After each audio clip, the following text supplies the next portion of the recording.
Hello students, welcome to my channel concept वाला math by Harsh. आशा करता हूँ कि आप लोग स्वस्थ होंगे, खुश होंगे और अच्छे से होंगे। आज मैं एक बहुत ही इंटरेस्टिंग क्वेश्चन लेकर आया हूँ इस टाइम स्पीड डिस्टेंस सीरीज़ में। ये question CAT, SSC, CGL, banking, काफ़ी सारे एग्जाम्स में इस तरह के क्वेश्चंस पूछे जाते हैं। ये काफ़ी ट्रिकी होता है इस तरह के क्वेश्चन को सॉल्व करना। और मैं अक्सर देखता हूँ कि स्टूडेंट्स इस क्वेश्चन को ट्रिक से, क्विक वे से सॉल्व करना चाहते हैं और सॉल्व कर भी लेते हैं, एग्जाम में नंबर्स भी आ जाते हैं, पर इसे गहराई से नहीं समझ पाते। तो मेरी कोशिश होगी कि मैं इसे कॉन्सेप्ट लेवल पे, फंडामेंटल लेवल पे इसे सॉल्व करूँ, साथ में सॉल्व करेंगे बिना ही कुछ फॉर्मूला को इस्तेमाल किए हुए, क्योंकि इस चैनल का और मेरा मकसद ही है कि कॉन्सेप्ट से मैथ को सॉल्व किया जाएगा। कुछ रटने का नहीं है यहाँ पे गहराई से चीज़ों को समझने की मेरी कोशिश रहती है और समझाने की कोशिश रहती है। तो बिना और वक्त को देर किए इस क्वेश्चन की तरफ बढ़ते हैं। इस क्वेश्चन में कह रहा है, without a stoppage a train travels eight an average speed of 75 kilometre per hour. बिना रुके एक ट्रेन 75 किलोमीटर प्रति घंटा चलती है, और विथ स्टॉपेजेस, अगर वो रुक रुक कर चले, कुछ स्टेशंस में रुक कर चले, तो वो सेम ही डिस्टेंस, ये गौर करने वाली बात है कि सेम डिस्टेंस की बात कर रही है, उसी स्पीड से चलेगी तो 60 किलोमीटर पर आवर की स्पीड हो जाती है। क्या कहना चाह रहा है कि जब ट्रेन बिना रुके चल रही है तो 75 kilometre per hour average speed रह रही है, लेकिन जब रुक कर जा रही है तो ऑब्वियसली उसकी ओवरऑल जो स्पीड है वो घट जाएगी, तो अब वो 60 किलोमीटर पर आवर ही जा पा रही है। बताना क्या है हमें, how many minutes per hour does the train stop. तो प्रति घंटे कितने मिनट ट्रेन रुकी होगी इस दौरान। तो इस क्वेश्चन को समझते हैं। जब ट्रेन को नहीं रोका गया ना, तो एक विजुअलाइज करते हैं। सपोज यहाँ पे हमारा ट्रेन है स्टेशन ए से, ठीक है, स्टेशन बी तक जा रही है। ये 75 किलोमीटर चला होगा बिना स्टॉपेज के 1 घंटे में। फिर 75 किलोमीटर चला होगा 1 घंटे में बिना रुके। फिर 75 किलोमीटर चला होगा 1 घंटे में, ठीक है। फिर 75 किलोमीटर चला होगा 1 घंटे में। तो मान लीजिए यहीं तक हमें जाना था, यही डिस्टेंस था। तो यहाँ पे क्या हो रहा है, बिना रुके जा रहा है, पर जब ट्रेन रुक कर जाएगी तो सेम ही डिस्टेंस कवर करने में उसकी स्पीड घट जा रही है 60 किलोमीटर पर आवर। वैसा क्यों हो रहा है कि स्पीड नहीं घट रही, स्पीड उसका वही है, स्पीड ट्रेन की वही है, चाल वही है। तो इस केस में क्या हो रहा है कि वो 75 किलोमीटर 1 घंटे में तो जा रही होगी, पर कुछ मिनट के लिए यहाँ पे रुक गई होगी, कुछ मिनटों के लिए। फिर 75 किलोमीटर गई होगी 1 घंटे में, फिर कुछ मिनटों के लिए रुकी होगी। तो ये जो है ना, यहाँ पे 1 घंटा और यहाँ पे कुछ मिनट रुके होंगे, तो इसको जब ऐड करोगे तो ज़्यादा वक्त ले रहा है ना। पहले 75 किलोमीटर कवर करने में 1 घंटे लग रहे थे, इसलिए स्पीड हो गया था 75 kilometre per hour average speed. लेकिन इस केस में 75 किलोमीटर अभी भी जा रही है और 1 घंटे में जा रही थी, और कुछ समय वो हर घंटे रुक रही है।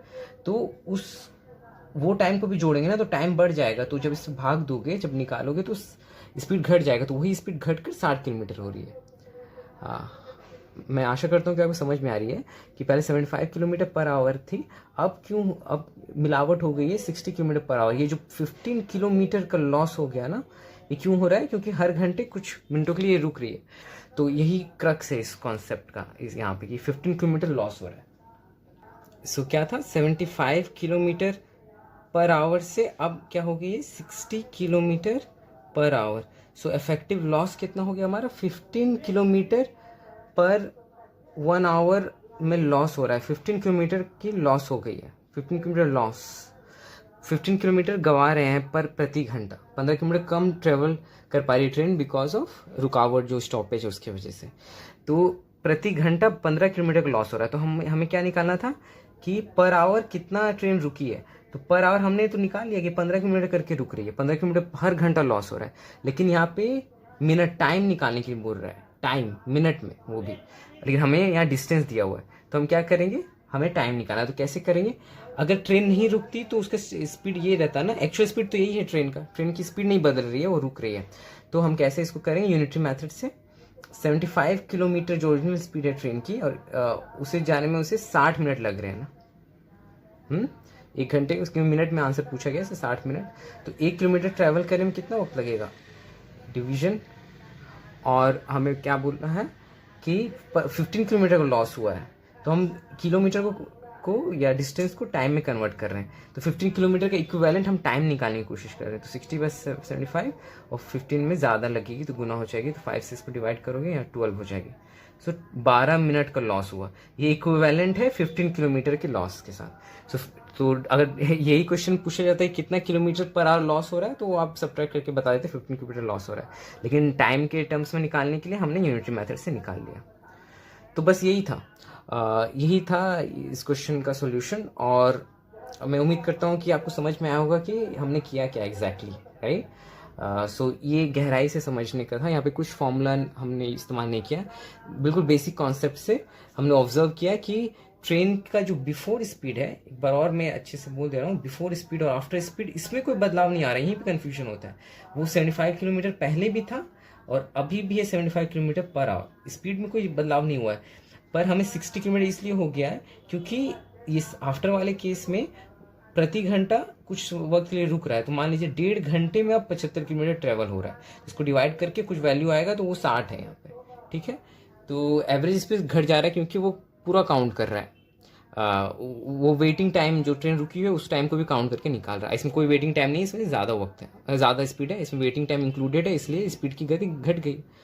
और टोटल हमें पता चल गया कि 15 किलोमीटर का लॉस हो रहा है प्रति घंटा, तो हम उसे 15 किलोमीटर को मिनट में कन्वर्ट कर लिया, क्योंकि हमें पता है कि 75 किलोमीटर जाने में 60 मिनट्स लगते हैं, तो 15 किलोमीटर का लॉस को कवर करने में 12 मिनट वो ट्रेन रुक रही होगी। तो मैंने एक रिवीजन भी करवा दिया, लाइक कैसे फ्लो काम कर रहा है। So thank you for watching this video, और ये प्लेलिस्ट काफ़ी लंबी जाएगी। मैं आज एक इंटरेस्टिंग क्वेश्चन मुझे लगा, इसलिए लगा कि आप लोगों के साथ शेयर करूं और आपके साथ खुद भी सीखूं और आपको भी सिखाऊं, और आगे चल के रिलेटिविटी पे वीडियो आएगी और जो बहुत इंपॉर्टेंट है, ट्रेन्स के जितने क्वेश्चंस हैं और जो रिलेटिव स्पीड पे बेसिस पे जितने क्वेश्चंस होते हैं वो आप आगे चल के सॉल्व कर पाओगे। तो एक बहुत इंपॉर्टेंट वीडियो आने वाला है नेक्स्ट। तो मेरा ऑब्जेक्टिव है कि अभी मैं कॉन्सेप्ट पे ज़्यादा फोकस करूं, और बाद में कुछ लगातार लंबे वीडियोस आएंगे जहाँ सिर्फ क्वेश्चंस सॉल्व किए जाएंगे, सिर्फ क्वेश्चंस के सेपरेट वीडियोस होंगे। लेकिन अभी ज़्यादा मेरा फोकस होगा कि आप लोगों को कॉन्सेप्ट जितने हैं टाइम स्पीड डिस्टेंस में सारे कवर किए जाए। So thanks for watching this video. Have a nice day and namaste.